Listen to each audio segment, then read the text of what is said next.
Today we are going to talk about some of the tactical and operational decisions which are relevant in production management.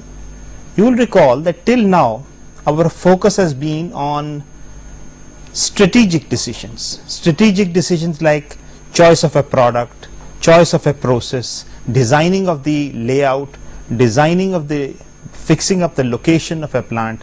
All these decisions are essentially strategic decisions which are generally taken only once in the lifetime of a particular production system. But for a system to operate, a large number of operational level decisions are required. Decisions regarding production planning, decisions regarding scheduling, decisions regarding materials planning, decisions regarding inventory. And in fact, all these decisions require that you have an estimate of the forecast of demand. So we are going to be talking in today's lecture about forecasting and various methods of forecasting. We must remember that forecasting, as far as we are concerned in production management, is essential for a number of planning decisions. Forecast is essentially used not merely for the purpose of making a forecast, but for finding out or taking more effective planning decisions. Now here are some examples of planning decisions in which forecasts play an important role. We can talk about long-term decisions, and in long-term decisions like new product introduction or a decision like expansion of a plant. These decisions require that you know what the demand for the product is going to be in the long run, so that you can decide upon the right kind of production capacities and which product to introduce when. These kinds of decisions. We then may talk about medium-term decisions. By medium-term decisions we mean those decisions which have a planning horizon of, let us say, 6 months to 1 year or 2 years from now.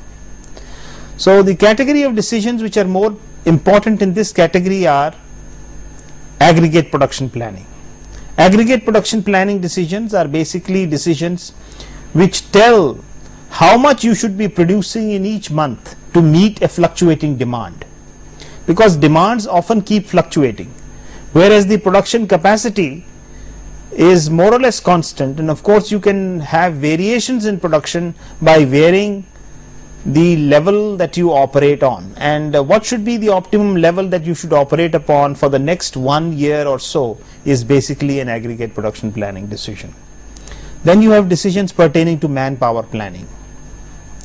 What should be the quantity of manpower that you should recruit and how you should go about deploying this manpower are again very vital decisions in the context of medium-term decisions. Determining the right inventory policy. How much should you stock, how much you should order, and what should be the maximum permitted level of inventory. These kinds of decisions are again decisions governed to a very large extent upon the extent of the demand forecast for individual items. Then apart from this, we have short-term decisions in the context of a manufacturing plant, where we are talking about decisions like production planning. How much to produce? So there are 20 jobs to be done today in a particular job shop. What is the sequence in which the jobs should be done? Which jobs should be done? Which should be left out or postponed for tomorrow? These kinds of decisions are production planning decisions which are essentially concerned with deployment of resources for the various products. Scheduling of job orders. You might have a number of job orders waiting to be processed. What sequence should they be processed on various machines and equipment? What kind of priority dispatching rule to use, whether you use first in first out, or whether you use SPT or LPT, or you use any other processing rule.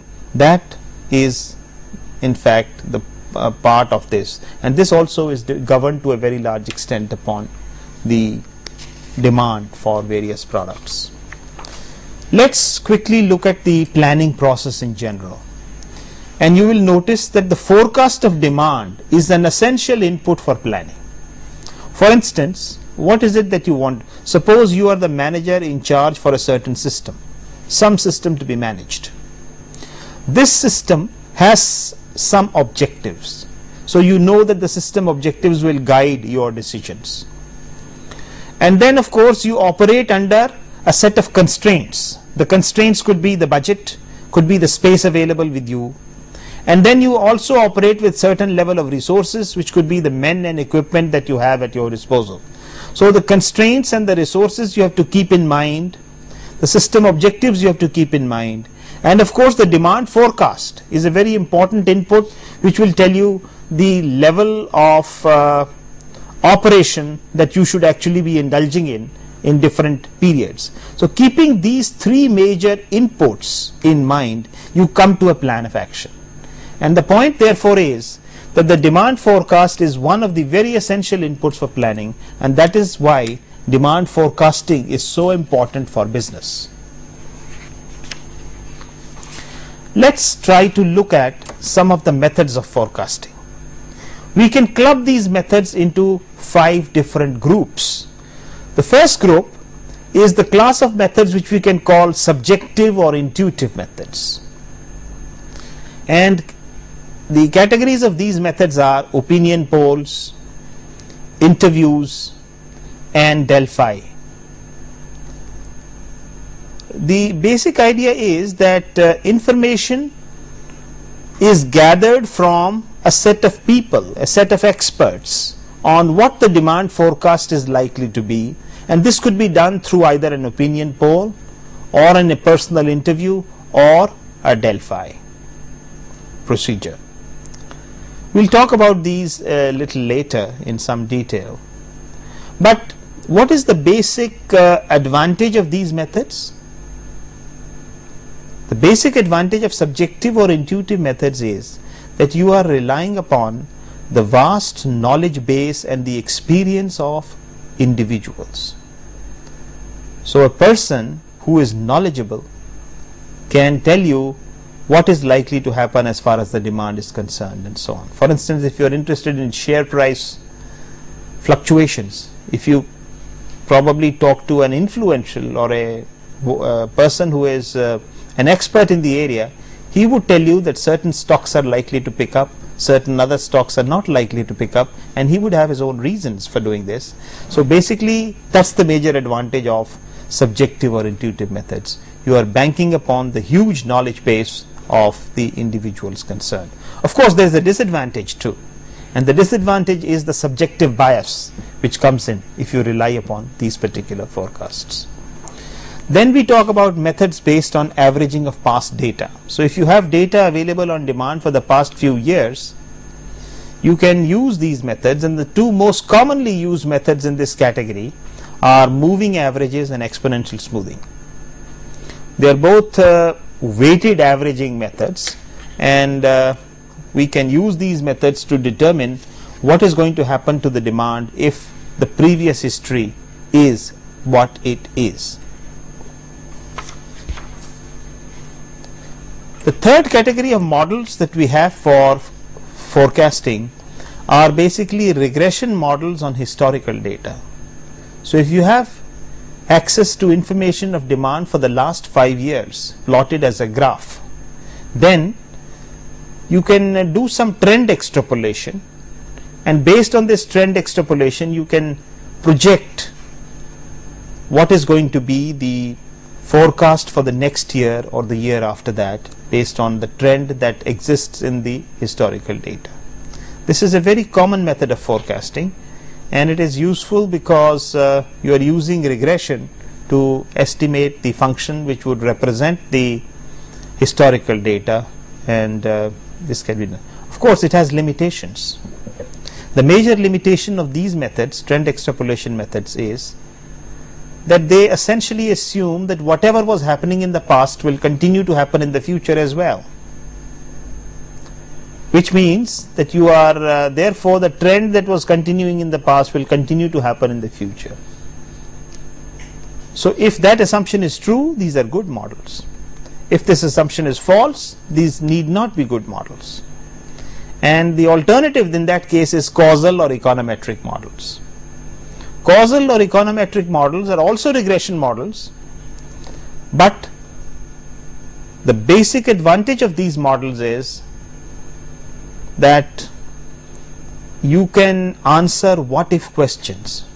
What would happen to the demand if the variable such and such drops by so and so?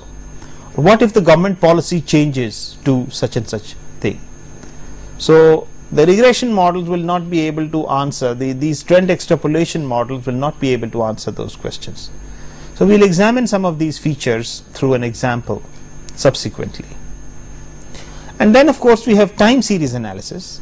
We could talk about either time series analysis using decomposition, which is a very commonly used method of forecasting, or we could talk about time series analysis using stochastic models.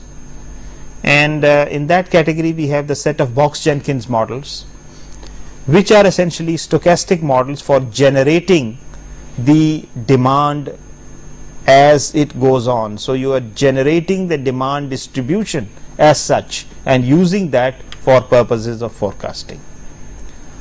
The major advantage of these models is that they are pretty accurate for short-term forecasts, but the kind of effort involved in modeling is considerable. So really speaking, they are not very popularly used. In fact, you will be surprised to know that in a survey carried out on the methods of forecasting used by various industries, the most popular method of forecasting was subjective and intuitive methods of forecasting and not the other methods.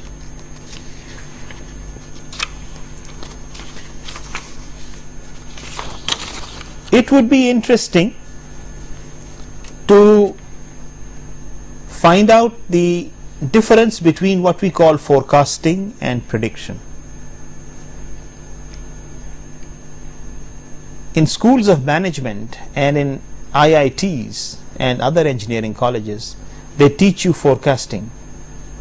They don't teach you prediction, right? Maybe in some schools of astrology, they would be teaching you methods of prediction as well. That's a different thing. But the differences, I think, should be kept in mind. Forecasting is essentially objective, whereas prediction is a subjective kind of a thing. Forecasting is a scientific discipline, whereas prediction is an intuitive discipline. Forecasting is generally free from bias, whereas in prediction the individual bias would come into play. Forecasts are generally reproducible, but predictions are generally non-reproducible. What do you mean by this? What do you mean by the reproducibility of a forecast? What we mean is, for instance, that a prediction is something that probably a soothsayer would give you, a person who's, let's say, imagine a Babaji who's sitting on the top of a mountain, who has a lot of following, and he makes predictions for people, and he's very popular. People go to him to find out their future. So he's making predictions. Essentially, they follow these, all these characters. They're subjective, they're intuitive, there is an individual bias, and it is non-reproducible. Non-reproducible in the sense that if you probably ask the Babaji in the morning about what's going to happen to you or when are you getting married, he will make a forecast. He's in a good mood. He says probably within 6 months.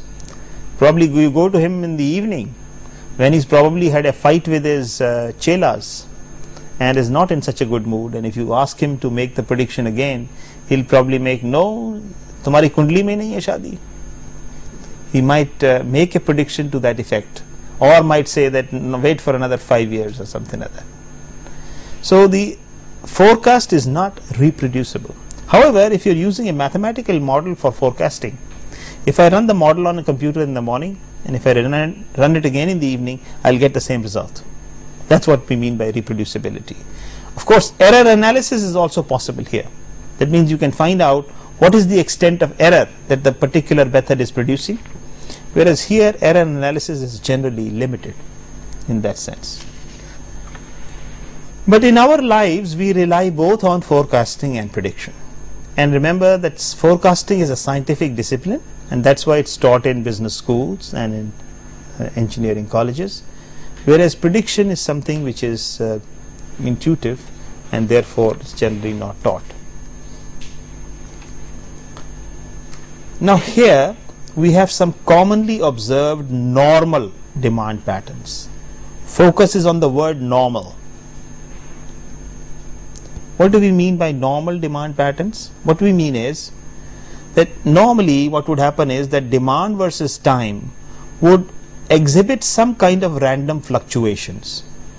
But by and large you find that the demand is constant. So this is a typical example of how a constant demand would present itself in real life. On the other hand, if you talk about a store which is gradually increasing its sales over the years, then a linear trend would show that apart from the random fluctuations, the demand would generally tend to rise in this particular fashion, and this could be best modeled as a linear trend. On the other hand, the demand may be cyclic. That means the demand for a product exhibits a peak and then comes down, and there is a valley here, and then it again exhibits a peak, and so on. This is typically true, for instance, of woolen garments. For there is a peak during the months of let us say December or November, December, January maybe, and then there is a dip during the months of May, June, when you don't require. It's only the honeymooners going for sale would go to Connaught Place and tend to buy a woolen coat during this period. That's why this is not zero here. Okay, there would be some buyers for woolen garments even during this particular period, but essentially the demand is cyclic.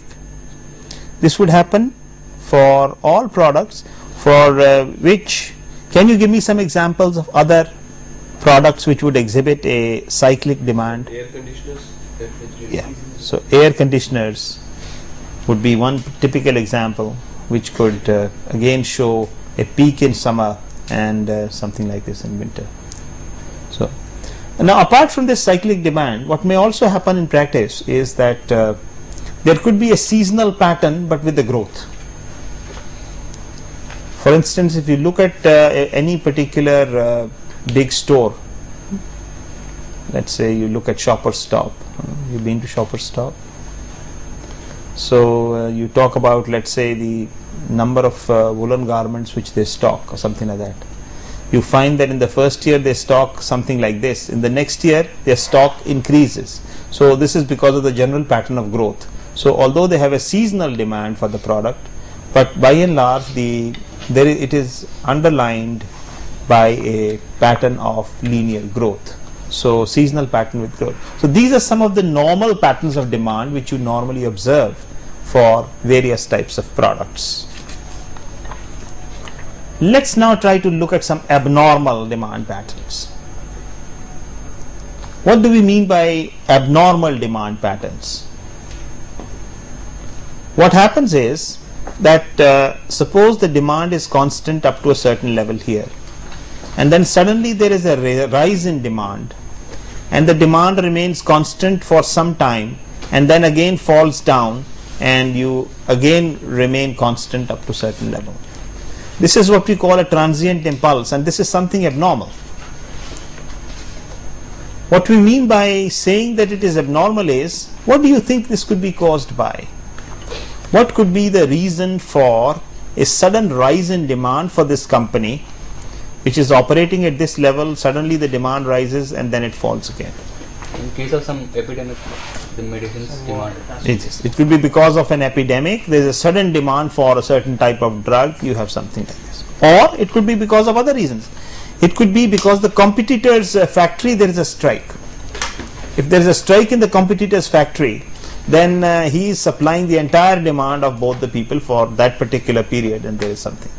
The point that is to be noted here is, why do we call it abnormal? Because this would be something that is triggered by external causes and would therefore not be modeled in the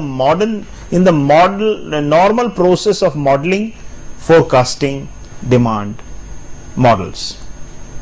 Similarly, there could be a sudden rise like this. Why do you think there could be a sudden rise? Suddenly you are selling so much, and then suddenly you find that there is a rise in the demand. It could be because of the liquidation of your customer. That could be one reason, isn't it? And therefore your demand rises, so you're doing well and you're happy about it. But it could work the other way around.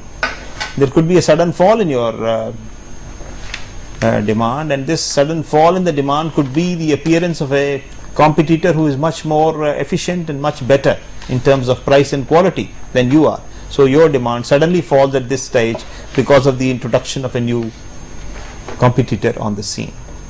All these factors are actually factors which are something abnormal in that sense, right? That means something has happened which is not normally happening, and as a consequence you exhibit these abnormal demand patterns.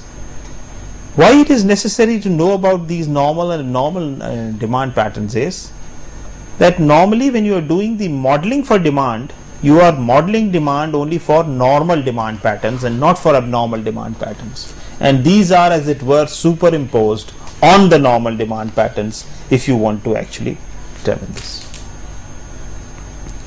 So having talked about the common types of demand patterns, let's go to the various methods of forecasting. And as I indicated, probably the simplest method of forecasting is taking an opinion poll. And it can be very easy. For instance, you can take personal interviews. And for instance, what happens is that if there is a manager and he is interested in the sales for the entire region, how would he make the forecast? If the general manager wants a forecast for the whole region, the simplest thing that is done is to aggregate the opinions of sales representatives to obtain sales forecast for a region. So he could say that he will call the first salesman who is responsible for the first region and ask him, how much did you sell this year? He probably say, okay, 80,000 units. He probably might give him a bit of his mind as to why you sold so less. How much will you sell the next year? He'll probably say 100,000 units. Okay. So he gets an idea that the 100,000 units is likely to be the likely sales for that particular year, for that particular unit. Something similar could be done for each of the regions, and then ultimately he would, by compiling this information, know the demand for the entire region. So this is how he can obtain the forecast, and the basic advantage is that he has utilized the knowledge base and the experience of the individual salesmen, who are very knowledgeable people because they know their customers and therefore they know how much they can sell, whatever it is. But the major advantage is the subjective bias, because one particular individual might be very anxious or very keen to satisfy or impress his boss. So he might say, I'll sell 200, and at the end of it he might be able to sell only 100 units, something like this.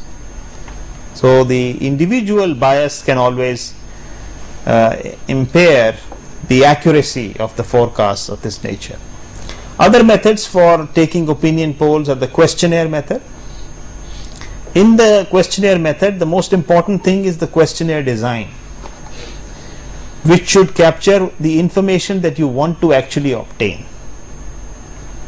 And then there is the choice of respondents. This is equally important, because you must talk to the people who have the information that you seek. So obtaining these respondents and getting the information from them, and having obtained this, you do an analysis and presentation of results and ultimately obtain a forecast. So this is how the questionnaire method would operate. Normally the questionnaire method is pretty slow because the process of designing a questionnaire takes long time, and then obtaining responses from the respondents is also quite slow, and many people may not give the responses. So you might send out something like 100 questionnaires and you find ultimately that only 10 to 15 responded. So normally this is the kind of response that you have in using the questionnaire. So this limitation to some extent is taken care of in opinion polls done through telephonic conversation. The major advantage of a telephonic conversation is that it's fast, and you can get an opinion poll almost immediately, isn't it? So for instance, if you have watched the news on BBC or on CNN or on NDTV, any of these, what do?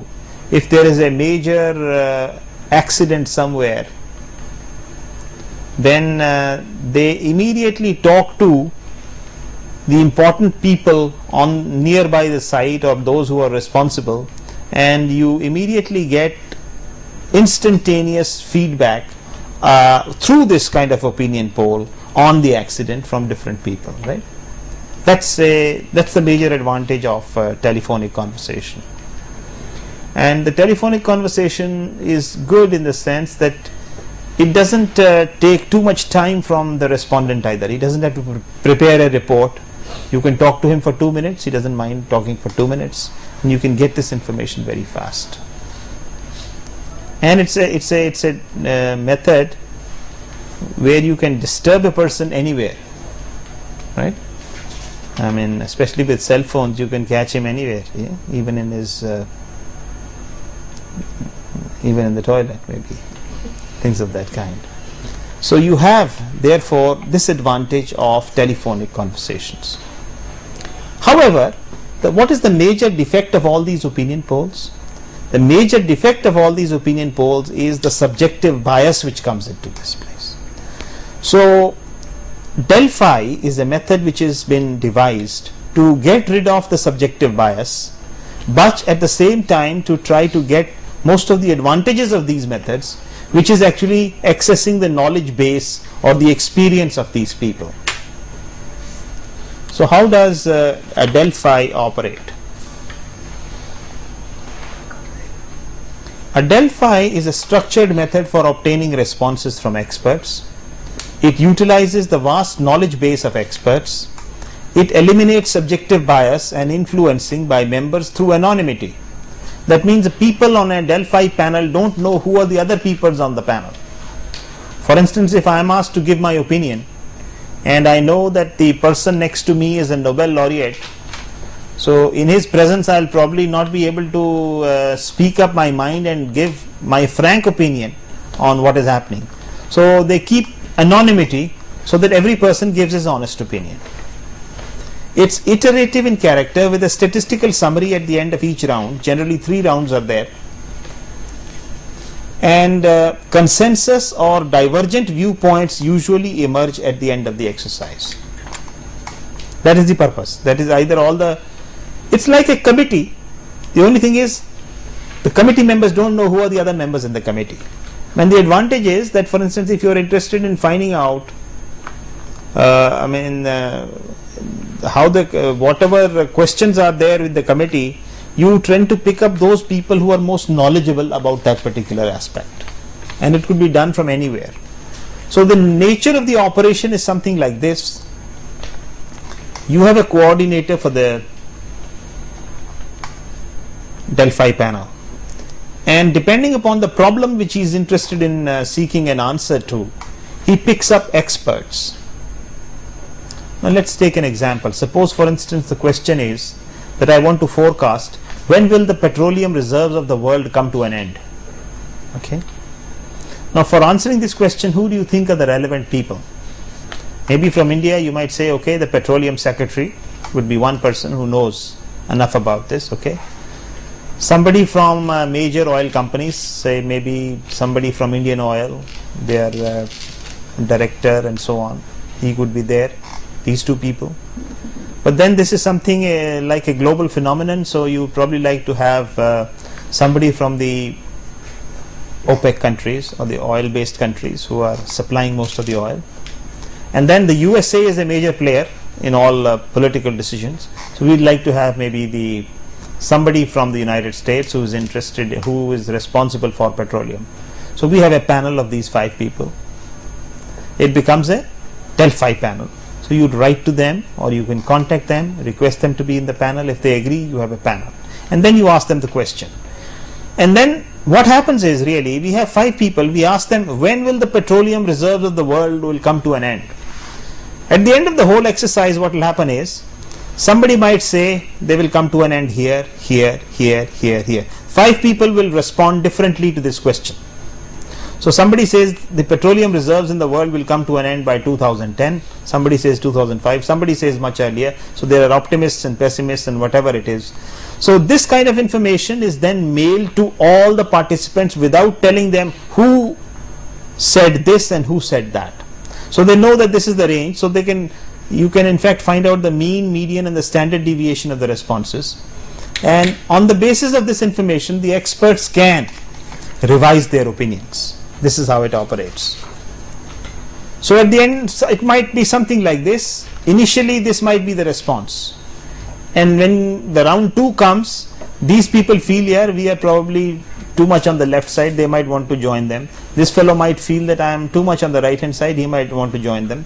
And in the round 3, they might come. And so you have a more or less a consensus. And this would say that this is the approximate date in which the petroleum reserves of the world will come to an end. Alternatively, in the Delphi panel, what may happen is you have this response to begin with. This person in this round 2 checks his calculations. He says, no, I'm perfectly okay. In fact, I should be here. So he comes here and he comes here. And both these blocks take solid stands. So this could be like the Soviet stand in the beginning and the Russian and the American stand. They are very stiff in their stands, and this is what it remains. So this is like moving towards divergent viewpoints. This is also a universal or a useful forecast. Why? Because you can say that there are 2 grades of people in the world. Some people think that petroleum reserves will go on till 2020. Other people think that they will be ending by the year 2005, and that's it. So that again is a forecast in that sense about how it is, how opinions are. Incidentally, I'd like to tell you the significance of the term Delphi. The word Delphi was actually an oracle in Greece who used to stay on Mount Olympus and used to make predictions, and all his predictions used to come out true. That is why great kings and princes used to line up and wait for an appointment with him to get to find out their future as to what is it the right time to go to war, or should I marry this girl, or whatever it is. So his modus operandi was that whatever problem the king posed to him, he would keep it to himself, and then he had a set of disciples. He would go and tell the disciples, the 5 disciples, look, I posed this problem, tell me what should be the answer. And they would think about it and come up with an answer, and invariably that would be the answer that he would communicate to the king. So essentially, these are the disciples who are basically answering your question in Delphi, and that is the methodology. That's the genesis of the methodology of Delphi. So it's a regular method of finding out exactly what should be done. Let's now talk about the category of methods of moving averages and exponential smoothing. What happens is, suppose this is the demand history for the 1 year that we have with us. So what will happen is that you could calculate a 3-period moving average. A 3-period moving average is something like the demand for January, the demand for February, the demand for March added up, divided by 3 will give you the 3-period moving average, which is computed at the end of March. And this forecast, this will be a forecast for next period. It's a short-term forecasting exercise, and when the actual demand comes out, it is 208. So there is an error here of 8, whatever it is. So you take the new moving average. So now the 3 values are this, this and this, and you take the average 203, which is now the moving average for the next period, and so on. So the moving average will become a forecast for the next period based upon the demand averages for the current 3 periods. You could, for instance, also take a 6-month moving average, which would be available after 6 months. So you have data for the first 6 months, you take the average, you get this value, and this becomes an average for the next period, and so on. So it's a very simple method of obtaining a forecast for various periods, the method of calculation is a k period moving average is the average of the k most recent observations. For instance, in the example that we had done just now, The moving average for May is the demands for March, April and May divided by 3, which were these values, and so you had 206.3. So this was 206.3 that you had here. So calculations are very simple, but it's a very simple method of obtaining a forecast. However, the moving averages have certain characteristics, so it's important to know those characteristics. For instance, if the actual demand is rising, shown by the solid line, the moving average will always be lower. That means it will produce a forecast which is lower. Similarly, if the demand is falling, the moving average will always be higher, and it will give you a higher value of the demand than what it is actually. So this can be said by saying that moving averages lag a trend. If there is a trend in the demand, if it is rising, we are below. If it is falling, we are above. So it's always behind. It's like a lagging boy who doesn't keep pace with the class, that sort of thing. So there could be some corrections which could be given for this purpose.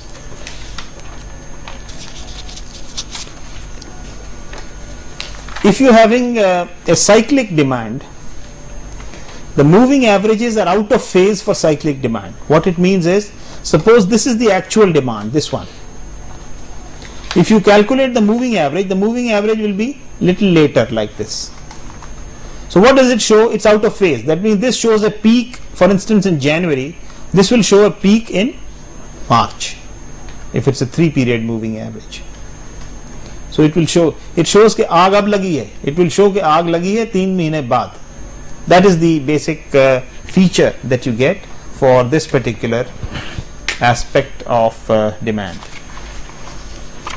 On the other hand, if this is your demand, the moving average is something like this. What happens in the moving average is, because it's an average, this was showing a peak of so much, but this will actually flatten the peak because of the averaging effect. So it is as if somebody has hammered the peak and you have a lower peak here and a lower peak here as compared to what this is. So these are some of the errors which will come about if you are using a moving average. The other averaging method very popularly used is exponential smoothing. Exponential smoothing is, we have FT is the one period ahead forecast made at time period T, and DT is the actual demand for period T. So this is the forecast and this is the demand. And let's define alpha as a smoothing constant which lies between 0 and 1, but generally chosen values lie between 0.01 and 0.3. Experimentation has shown that alpha should be between 0.01 and 0.3. And we use an equation like this which says Ft is equal to Ft minus 1 plus alpha into dt minus Ft minus 1. So this is the demand and this is the forecast of demand made a period before. So this difference is nothing but the error. So forecast made a period before plus alpha times error becomes the new forecast. That is the formula which you use for computation. You can rearrange that equation and write it as Ft plus L is equal to alpha dt plus 1 minus alpha into Ft minus 1. Right? You can always rearrange the equation like this. And then for Ft minus 1, you can again recursively substitute this value of Ft. That is, alpha dt plus 1 minus alpha into Ft minus 1 is alpha dt minus 1 by using the same equation, plus 1 minus alpha whole square into Ft minus 2, and so on. And if you continue like this, you find that the whole thing is a series which says alpha multiplied by dt, alpha into 1 minus alpha multiplied with dt minus 1, alpha into 1 minus alpha whole square multiplied with dt minus 2, and so on. Now this gives us an interesting result. For instance, if we take the demand data points, this is the most current point at time t, this is the point at time t minus 1, this is the time at t minus 2, and so on. What do you find? That current demand dt gets a value, gets a weightage of alpha. So this is alpha. The next demand dt minus 1 gets a weightage of alpha into 1 minus alpha. The next demand gets a weightage of alpha into 1 minus alpha whole square. And because alpha lies between 0 and 1, you find that the weightages given to the demand points keep on declining exponentially. This is the reason why it is called exponential smoothing, which means that this is a procedure in which, for making a forecast at this point, we are taking the weighted average of all the points in the past, but giving more weightage here, less weightage here, and so on. It's like saying that you are in a joint family, and the person who is the most young person who earns the livelihood for the family, he is given the greatest weightage, and then the next one who earns less gets less weightage, and so on. And maybe at this point of time, the old people, like the mother and father, who are probably lying on a cot and unattended or most of the time, they are also asked, but very little weightage is being given to them. And that's the kind of thing that you have. Whereas in a moving average, what happens? In a moving average, you consider only the three most recent points. So it's like a American nuclear family. The husband and wife and the child. No otherbody else is there. So you give weightages only to that. And once a point becomes old, or the child becomes capable of earning, he is thrown out, and you have the next point which comes in, and you are not giving any weightages there. So the distinction therefore is that in exponential smoothing, you are taking into consideration all the data points, and the forecast is a weighted average of all those points. Whereas in the moving average, you are considering only the 3 or 4 or 6 most recent points, and you are not considering other points. In fact, it can be shown that moving averages and exponential smoothing are equivalent in the sense that there is a relationship between alpha and n, and that relationship between alpha and n is simply alpha is equal to 2 divided by n plus 1. That means if the number of periods in the moving average is large, it is equivalent to a smaller value of alpha. That is the significance of this term. Let's, for instance, take the demand history for a product that we were just considering, and let's say that this solid line shows the actual demand, which shows over the year what is the demand in January, February, March, April, May, and so on up to December. This is what we have. If you calculate a 3-month moving average, what do you find? This average which is available at this point is shown by this dotted line. This is a 3-month moving average. If you compare this with a 6-month moving average, you find that the moving average, 6-month moving average, is like this. You notice any difference? You notice any significant difference? The difference is that the 3-month moving average is much more responsive to the actual demand. For instance, there is a peak here, so this also shows a peak, and then it comes down because this is a depression here, it comes down and then goes, and then there is a peak, it goes, it shows a peak and then gradually comes down. Whereas the 6-month moving average, it just comes down and then gradually keeps going. So it's more like a big elephant which takes a lot of time to get up, right?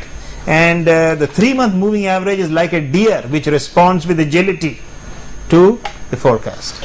So if you have a smaller number of periods in the moving average, obviously it would respond faster to the demand. But I mean, the smallest number of periods you can have is 1. But the danger then is that it is not an average, 1 period moving average. Then it could show, it gives you false alarms. It could give you false alarms when nothing has happened. An average is a situation where a number of demand points are collectively giving you this answer. So you should judiciously choose between this. And the same kind of effect will be true between alphas, different values of alpha. For instance, if we take alpha is equal to let's say 0.1 and alpha is equal to 0.3, you would very much see the behavior to be very much like, for instance, this particular value here corresponding to alpha is equal to, if you have a smaller value of alpha, a smaller value of alpha is equivalent to, as I said in the, it is equivalent to a larger value of n. So it would be a very sluggish kind of response that you would have, and vice versa.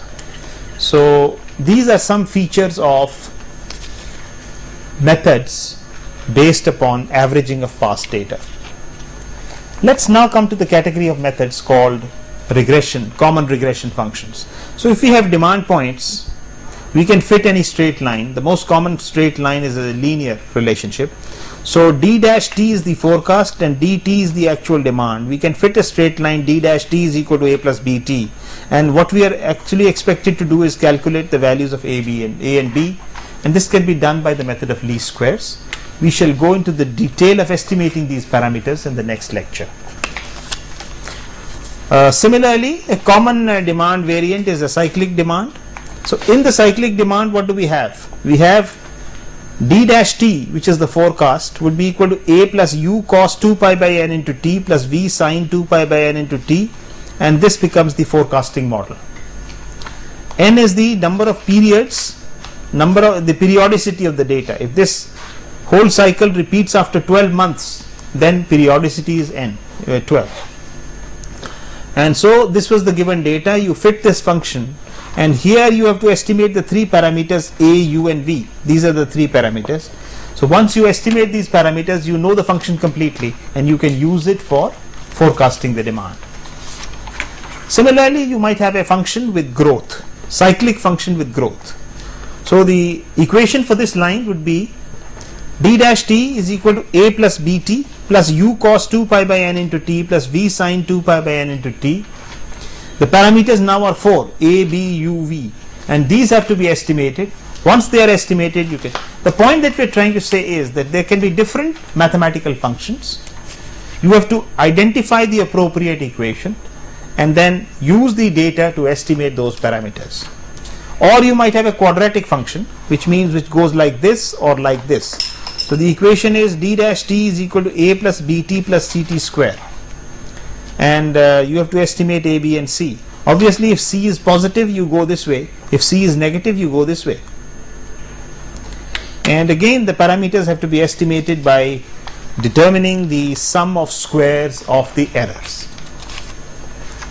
For instance, if we take the demand example that we were considering all along, we had, this is the pattern of the actual demand. What would happen is, if we decide to fit a straight line to this model, the straight line that is fitted is ft is equal to 193 plus 3t, and this equation when plotted is shown here. Now if I want to make a forecast for next January, suppose I have this entire year from January to December and I want to make a forecast for the 13th period, that is the January, what happens is I can utilize the notion of the standard error of estimate to get intervals in which the demand may lie. How will I do that? Because if I put, for instance, in this t is equal to 13, I have 193 plus 3 into 13, which is 39, and the value is 232. So the expected demand for next January is 232. But what I can do is, I can find out the standard error of estimate, which is nothing but the summation from 1 to n of dt minus ft. This is the error. So sum of the squares of the errors divided by n minus f, where n is the number of data points that you have and f is the number of degrees of freedom lost. The number of degrees of freedom lost in this case is equal to 2 because you have estimated only two parameters. This is a straight line equation, a plus bt. You have estimated a and b. So the number of degrees of freedom lost is 2. As a consequence, the standard error of estimate works out to 7.32 or approximately 7. So what you can do is, if you want the 95% confidence limits for the forecast for next January, 232 was the value that we obtained, plus minus 2 sigma for 95% confidence. So you would get 232 plus minus 14. This gives us some very useful information. For instance, this shows that the demand for next January may lie between 218 to 246 with 95% confidence. So we can make probability statements like this and make more exact forecasts by using the concept of the standard error of estimate.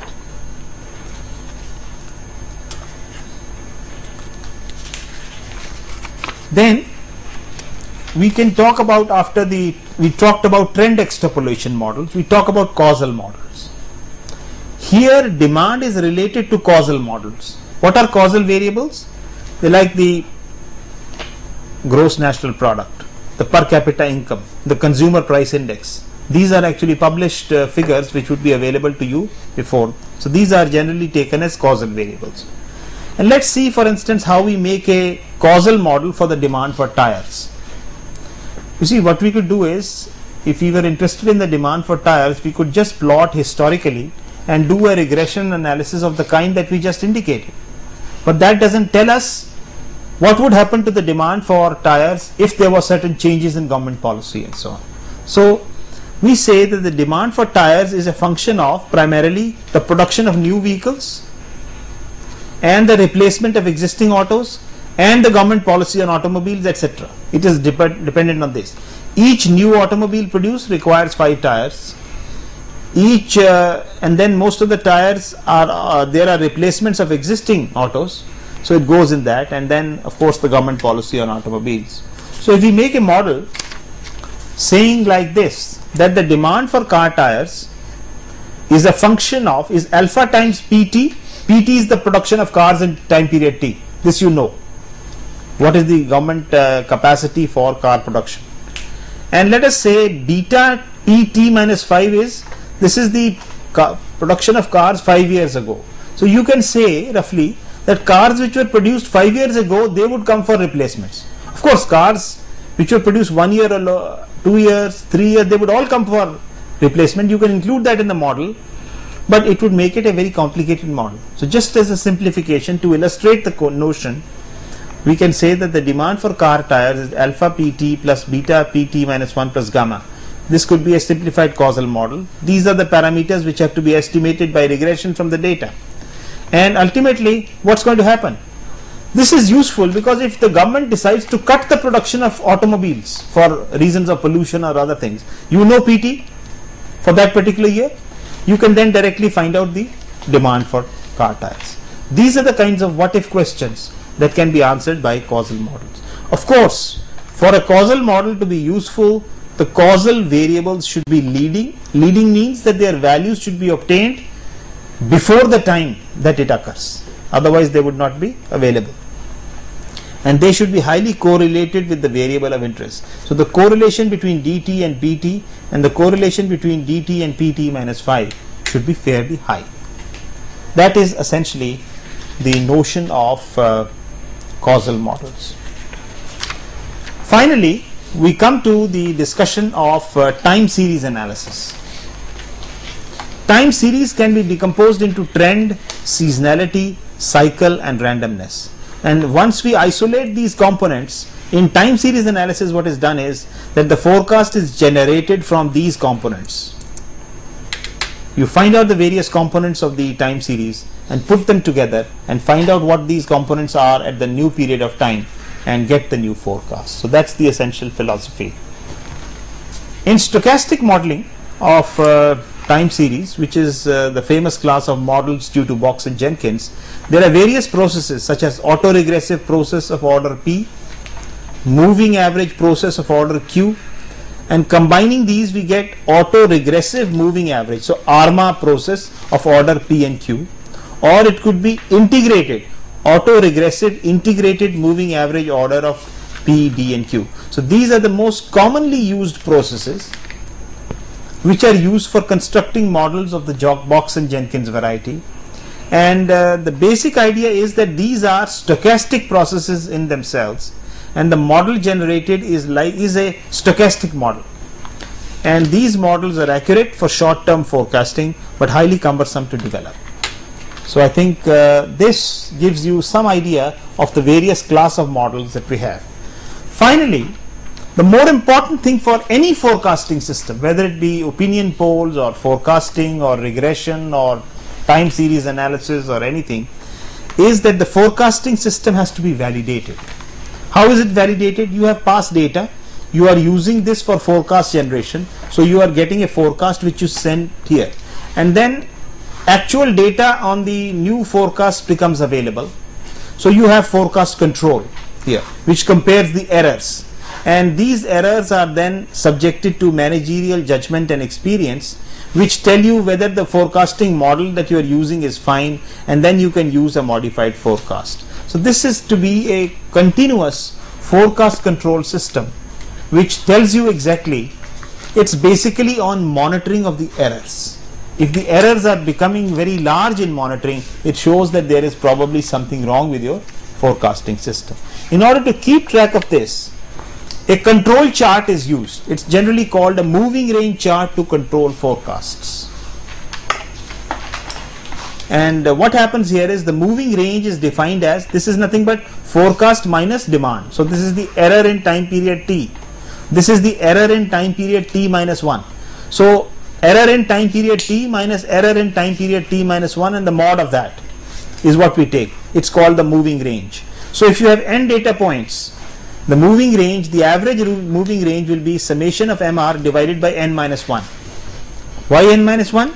Because for n points there will be only n minus 1 moving ranges. Okay, this way. So you can then calculate an upper control limit, which is plus 2.66 mr bar.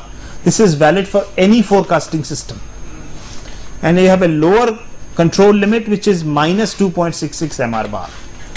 Having computed these limits, it becomes very easy to plot a control chart. So what we do is, we have the upper control limit and the lower control limit, which is plotted plus minus 2.66 mr bar, and the variable to be plotted is the error ft minus dt. So error at this point is so much, next time is this, next time. If the error remains within this control limit, it shows that the forecasting method that you are using is consistent and it is okay.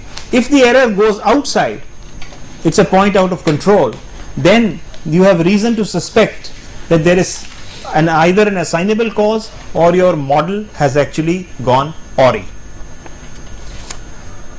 So let us summarize what we have tried to do in this particular lecture. We have looked at the forecasting problem in totality.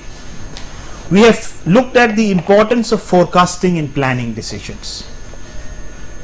For all kinds of decisions, long term, medium term and short term, we have forecasting is an essential input. Then we looked at the various methods of forecasting. The subjective methods like opinion polls and Delphi, the moving averages and exponential smoothing procedures, which are based on averaging of past data, trend extrapolation by regression, causal models, and the time series decomposition. And finally, we looked at this process of forecast control, which was essential to tell us whether the forecasting system that we were adopting is appropriate or not. We shall actually look up or dwell on the details of many of these methods in our next lecture,